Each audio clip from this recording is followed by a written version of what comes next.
Aprendizaje de conductas en niños y adolescentes por modelamiento.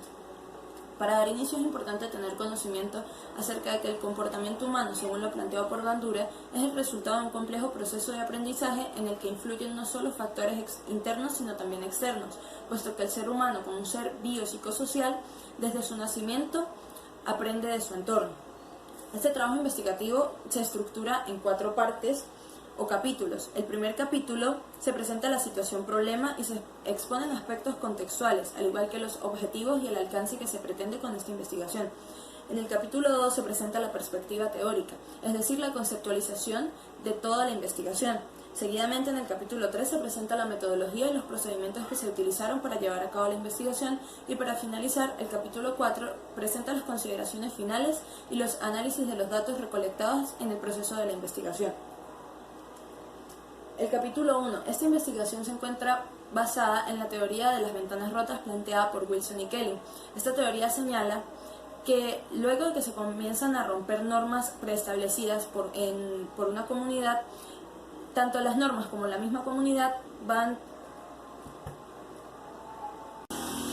deteriorándose y normalmente a gran velocidad, puesto que las conductas disruptivas son transmisibles.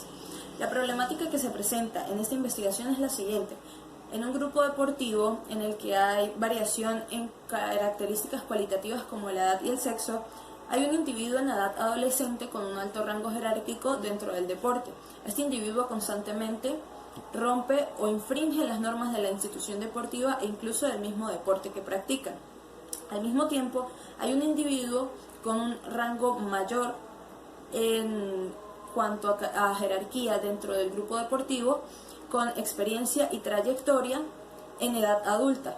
Estos sujetos son los modelos de la investigación, puesto que uno, es decir, el adolescente, presenta.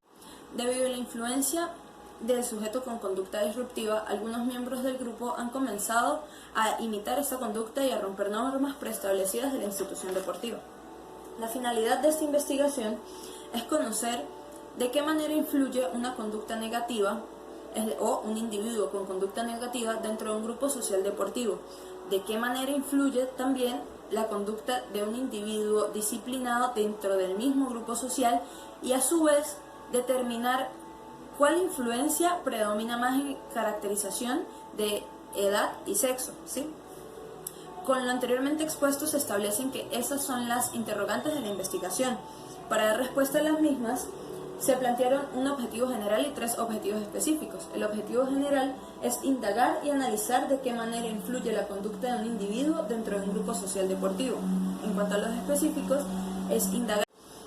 Entre los objetivos específicos tenemos indagar y analizar las conductas o comportamientos influyentes dentro de un grupo social deportivo. Indagar y analizar el rango de edades más influenciado por una conducta negativa, y a su vez indagar y analizar el rango de edades mayormente influenciado por una conducta positiva. El alcance de esta investigación es la aspiración de generar, a través del análisis y el estudio, información que pueda sustentar futuras investigaciones. Ahora, en cuanto al capítulo 2, en este se hallan las definiciones, comenzando por el aprendizaje, que el mismo se define como un proceso mediante el cual se adquieren conocimientos como producto o resultado del estudio o la práctica de un tema determinado. Asimismo, se encuentra también la definición del aprendizaje de conductas, y tomando en cuenta lo anteriormente mencionado sobre el aprendizaje y que el ser humano es un ser biopsicosocial, desde su nacimiento se convierte en un ser social. En base a la interacción con otros y con su entorno, inicia un proceso de socialización. Posteriormente, este proceso de socialización se convierte en un proceso de aprendizaje en el que se adquieren conductas sociales en diferenciación de cada contexto. Además, también se encuentran definiciones como el aprendizaje deportivo. Según autores, son las capacidades o habilidades que se adquieren mediante la práctica continua de una actividad en específico. El aprendizaje social, por otro lado, fue afirmado por Bandura en contraposición a la teoría de Skinner sobre el condicionamiento clásico y el condicionamiento operante. Bandura planteaba que el ser humano no aprende solo por factores internos, sino también por factores externos, puesto que la convivencia social orilla a los seres humanos a adaptarse mediante lo que observa y entiende, y de esta manera aprende. La conducta ahora se refiere a un conjunto de respuestas que presenta un ser vivo en relación con su entorno.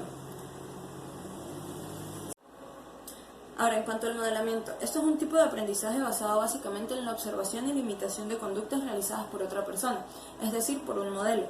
Este tipo de aprendizaje se utiliza como técnica terapéutica no solo para crear conductas nuevas, sino también para modificar o eliminar conductas no acordes que ya se encuentren presentes. En este caso, los encargados del modelamiento son el entrenador y los alumnos de alto rango o jerarquía, teniendo en cuenta que dentro de las artes marciales los individuos no adquieren su jerarquización por la edad, sino más bien por sus habilidades y capacidades. Por lo tanto, un individuo adolescente puede tener un alto rango dentro de un grupo deportivo de este. Capítulo 3. Metodología. Esta investigación es de tipo documental, puesto que según Arias en el 2012 indica que la investigación documental es un proceso basado en la búsqueda, recuperación, análisis crítico e interpretación de datos obtenidos de fuentes documentales. Por otra parte, el proceso o procedimiento de esta investigación constó de 4 fases o 4 etapas. Estas serían: la primera fase, la revisión y consulta bibliográfica para obtener datos de importancia y relevantes para la investigación. Seguidamente, la segunda fase fue documentación por observación no participante. La tercera fase fue el análisis de la revisión y documentación bibliográfica y además de la documentación mediante la observación no participante. Y por último, la cuarta fase fue la interpretación. Ahora, en el capítulo 4 se encuentran las consideraciones finales. Entre las mismas se encuentran datos sobre aprendizaje, modelamiento y conducta, y el análisis final de esta investigación. Según los datos obtenidos, los infantes fueron mayormente influenciados por el modelo de conducta positiva, posiblemente porque este modelo se encontraba en edad adulta y, como se mencionó anteriormente, los niños en edades promediadas de 8 a 12 años son mayormente influenciados y copian e imitan la conducta de adultos que son significativos e importantes para ellos. Por otro lado, los adolescentes fueron mayormente influenciados por el modelo de conducta disruptiva, puesto que los rangos de edad son similares a los suyos, y normalmente en esta etapa los jóvenes o los individuos tienden a imitar o copiar conductas de amistades y compañeros, puesto que estos representan una influencia en sus vidas.